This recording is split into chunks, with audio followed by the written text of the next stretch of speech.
Pernah kepikiran nggak? Ada saham yang udah kayak zombie, hampir mati, tiba-tiba bangkit dari kubur? Nah, hari ini kita bakal bedah tuntas kisah fenomenal dari PT Tirta Mahakam Resources atau TIRT. Sebuah perusahaan yang tadinya udah di ujung tanduk, lalu sahamnya mendadak meroket dengan cara yang ya di luar nalar.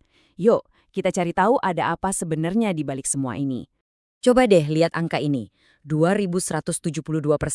Segitu kenaikan harga saham TIRT cuma dalam hitungan beberapa bulan. Ini beneran ya, bukan salah ketik loh. Lonjakan kayak gini nih yang bikin semua investor di pasar langsung nengok dan garuk-garuk kepala. Nah, ini dia nih pertanyaan besarnya. Gimana ceritanya saham yang harganya cuma seharga permen tiba-tiba bisa jadi seribuan per lembar? Di balik angka-angka yang kelihatannya gila ini, ada sebuah cerita transformasi bisnis yang super radikal. Mari kita telusuri bareng-bareng. Oke, sebelum kita ngomongin gimana saham ini bisa terbang ke bulan, kita harus mundur sedikit nih. Kita perlu lihat dulu dia ini jatuhnya separah apa sih.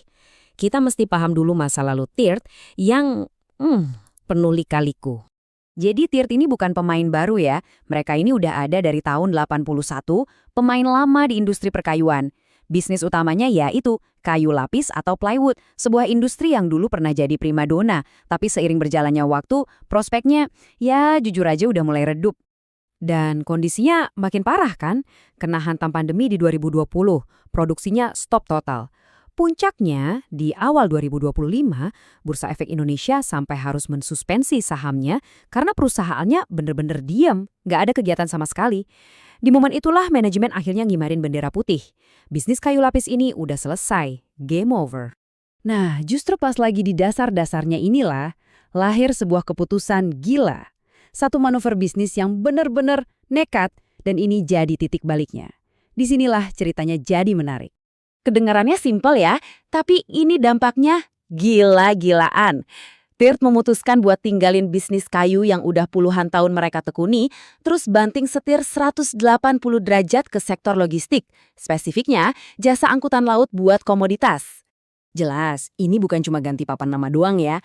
Ada langkah-langkah korporasi yang sangat terukur. Pertama, minta restu dulu ke pemegang saham. Dan disetujui. Kedua, langsung gas, eksekusi beli 20 set kapal tunda dan tongkang. Dan ini nih kuncinya, mereka nggak sendirian. Mereka di backup penuh sama induk usahanya, Grup Harita, yang ngasih pinjaman gede. Pinjaman ini bukan sekedar duit, ini adalah sebuah bentuk kepercayaan. Fokus barunya pun cerdas banget, jadi tulang punggung logistik buat Grup Harita sendiri, ngangkutin batu bara dan bauksit. Ini kan ibaratnya udah punya captive market, risikonya jadi jauh lebih kecil kan? Nah, kalimat dari direkturnya ini bukan cuma omong kosong korporat loh. Buat kita para investor, ini sinyal yang kuat banget. Seolah-olah mereka bilang, oke, kami mungkin anak baru di bisnis ini, tapi yang ngajarin kami itu senior yang udah 15 tahun main di sini. Dengan bekal pengalaman Grup Harita dan ekosistem yang udah jadi, TIRT ini bukan lagi perusahaan kayu sekarat, tapi udah jadi tangan kanan logistik dari sebuah konglomerasi raksasa. Oke, ceritanya emang keren banget. Tapi kan sebagai investor kita nggak bisa cuma telan ceritanya aja. Kita harus jadi detektif, kita harus intip isi dalamannya. Yuk kita bedah laporan keuangannya, lihat realita di balik cerita indahnya.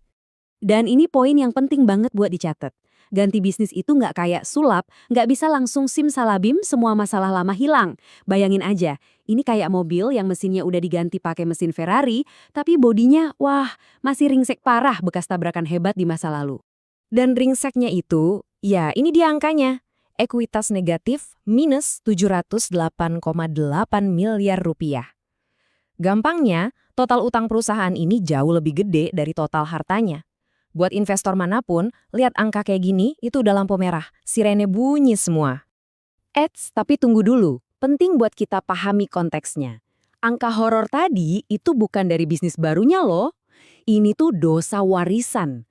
Tumpukan rugi dari bisnis kayu lapis selama bertahun-tahun yang belum sempat diberesin.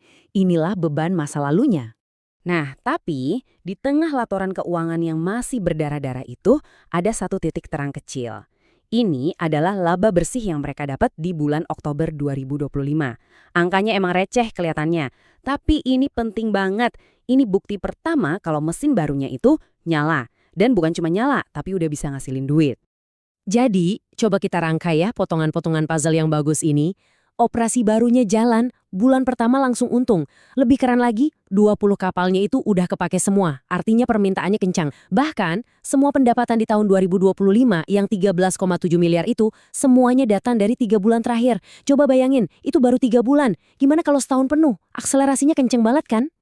Oke, jadi kita udah lihat ya, masa lalunya yang suram, manuver transformasinya yang cerdas, sama kondisi keuangannya yang ya unik lah ya. Sekarang kita sampai di bagian paling penting buat kita sebagai investor, nimbang-nimbang antara potensi cuan sama resikonya. Oke, jadi gimana kita harus melihat saham ini? Kita lihat dari sisi positifnya dulu ya, the bull case. Artinya, kalau Anda optimis, Anda itu lagi bertaruh pada perusahaan yang sukses banting setir, di backup raksasa, dan udah buktiin bisa hasilin duit. Masalah ekuitas negatif, itu bisa diberesin. Bisa jual aset lama atau utang ke induknya diubah jadi saham. Tapi, kita juga harus realistis, kita lihat sisi risikonya, the bear case. Utang segede gaban ini bisa jadi jangkar yang narik kapal baru mereka ke dasar laut. Risiko di listingnya pun masih ada. Dan jangan lupa, bisnisnya sekarang bergantung banget sama harga komoditas yang naik turun. Nah, pada akhirnya semua kembali ke pertanyaan ini. Jadi, TERT ini apaan sih?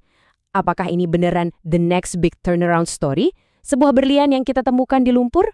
Atau ini cuma judi tingkat tinggi dengan tiket yang mahal? Jawabannya, ya ada di tangan Anda masing-masing, tergantung bagaimana manajemen mengeksekusi rencananya, dan tentu saja seberapa besar nyali Anda untuk ambil resiko.